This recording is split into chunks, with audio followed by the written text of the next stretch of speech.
คนวันนี้ค่อยมีเรื่องมาเว้าอีกแล้วเนาะอ่าค่อยก็บ่ค่อยก็บ่ฮู้ว่าลาวสิเป็นตามที่ข้อยคิดแท้เนาะตามที่ข้อยคิดอยู่ในหัวน่ะเพราะว่าลาวบ่ฮักข้อยย้อนเรื่องนี้ติเบิ่งนี่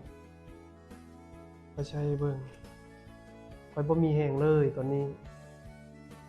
คนรักกันแท้ๆอย่างนี้แนวนี้นะข้อยก็บ่เคยเจอจักเทื่อ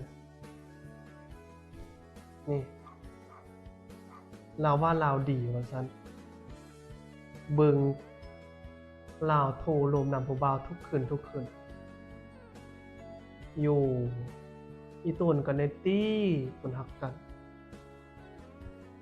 ข้อยก็บ่ได้ว่าข้อยดีจนเกินอิหยังดอกแต่ว่าอันนี้ติเราเฮ็ดปานนี้น่ะ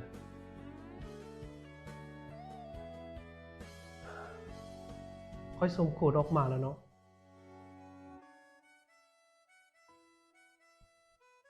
ข้อยหวังว่าต่อไปหั้นข้อยจะบ่ให้ลาวเห็นข้อยมาเห็นอันนี้แล้วข้อยจึงคิดดีนะ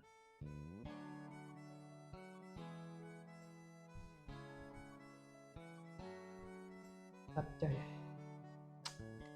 ต่อไปนั้นบ่รู้จักกันเลยตอนข้อยอยู่นำนะข้อยว่าข้อยฮักข้อยโหงส่ำใดนะลาวบ่เห็นค่าข้อยทุบตีข้อยบัดข้อยออกมาตามมือแท้ๆเบิ่ง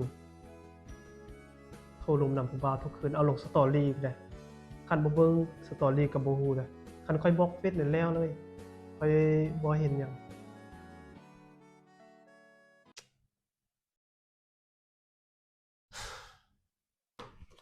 และสุดท้ายนี้ทุกคนอย่าลืมอุดหนุนสบู่ไซไดเดอร์สบู่กุจจีกับวิตซีเด้อมีรุ่นเงิน100ล้านแล้วก็มีรุ่น iPhone 17 Pro Max หลายหน่วยเนาะแล้วก็มีเงิน50ล้านสำหรับใครที่สนใจเนาะพิมพ์ A88 เข้ามาได้เลย